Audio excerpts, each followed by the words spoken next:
Hello everyone, and welcome to the channel History of the Ancient World. Today we're embarking on a visual journey back in time to explore the captivating world of ancient painting and sculpture. From the mysterious caves of our earliest ancestors to the majestic temples of Greece and Rome, art has always been a powerful way for humans to express their beliefs, tell their stories, and capture the world around them.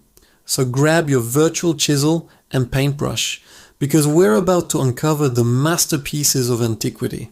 Our story begins deep within the earth, in the prehistoric caves of places like Lascaux in France and Altamira in Spain. Imagine venturing into these dark, silent chambers by the flickering light of a torch, and suddenly, the walls come alive. Here, tens of thousands of years ago, early humans used natural pigments like charcoal, red ochre, and manganese to create breathtaking images of bison, horses, and mammoths. These weren't just simple drawings. The artists used the natural curves and bumps of the cave walls to give their animals a sense of three-dimensional form and movement. Why did they do this?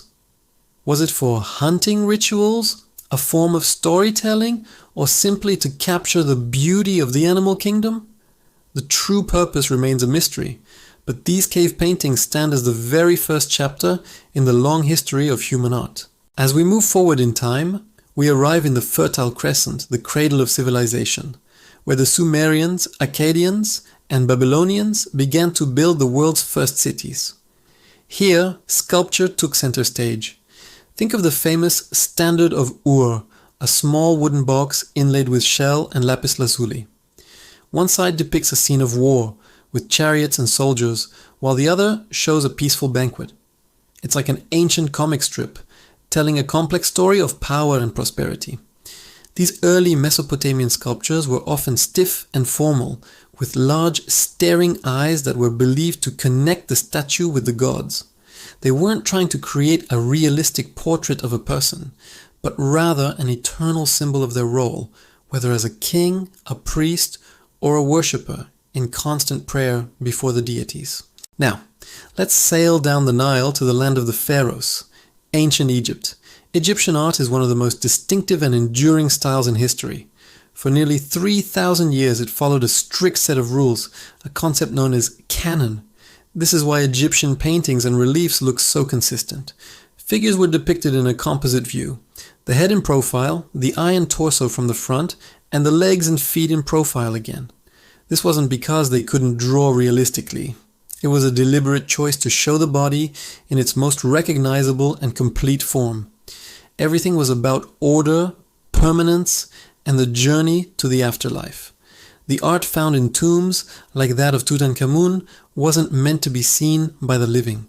It was created for the soul of the deceased, providing them with everything they would need in the next world, from images of servants and food to depictions of their journey through the underworld.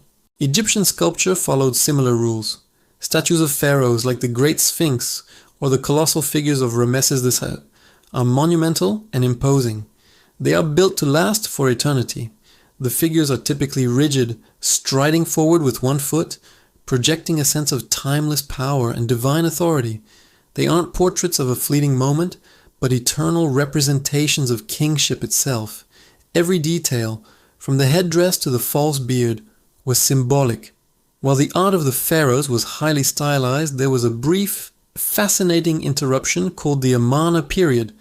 The pharaoh Akhenaten broke with tradition, promoting a more naturalistic and intimate style. Art from this time shows the royal family in relaxed, casual poses, a stark contrast to the formality that came before and after. It was a short-lived revolution, but it shows that even in the most rigid of systems, creativity could find a way to flourish. From the deserts of Egypt, we travel across the Mediterranean to the sun-drenched islands of Greece. The ancient Greeks changed everything. They placed humanity at the center of their universe, and their art reflects this profound shift. Early Greek sculpture, from the Archaic period, shows a clear Egyptian influence, with stiff, smiling figures known as kouroi and korai. But soon, Greek artists became obsessed with one thing: realism.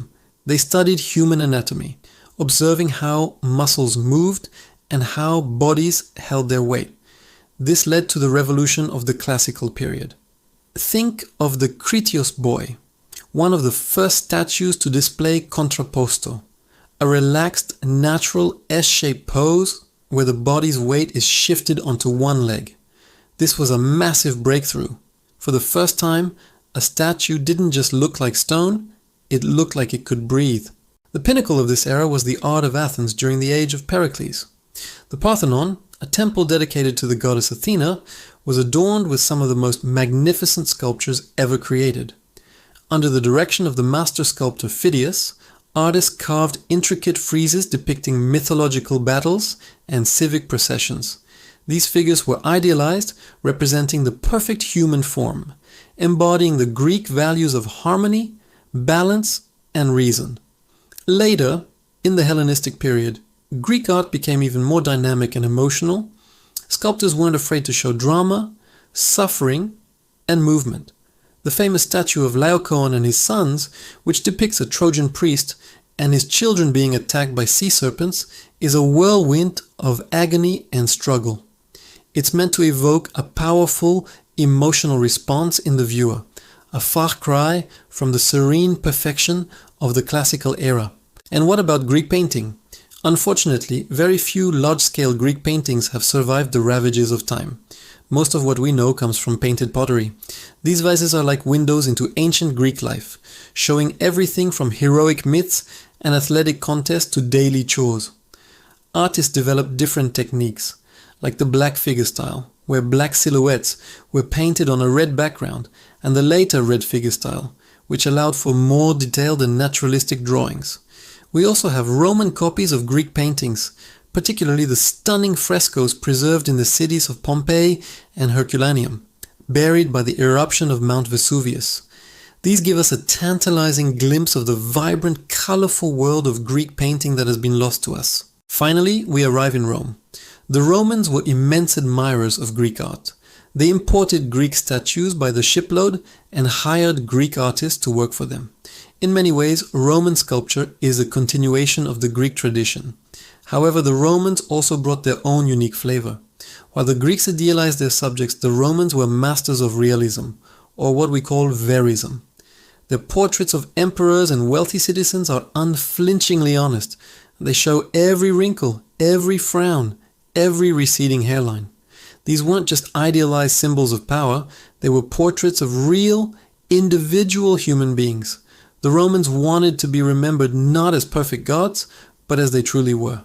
The Romans also used art as a powerful tool for propaganda. Triumphal arches, like the Arch of Constantine, and columns like Trajan's column, were covered in detailed reliefs celebrating military victories and the achievements of the emperor. These massive public works were designed to impress upon the citizens the power and glory of the Roman Empire. They were a constant visual reminder of who was in charge. In their private homes, Romans enjoyed beautiful frescoes that created illusions of space, depicting lush gardens, architectural fantasies, and scenes from mythology. These paintings were designed to make small rooms feel larger and to bring a sense of beauty and luxury into daily life. From the first marks on a cave wall to the intricate propaganda of the Roman Empire, the journey of ancient art is a story of human innovation, belief, and the unending desire to create. It shows us how different cultures saw themselves, their gods, and their place in the world.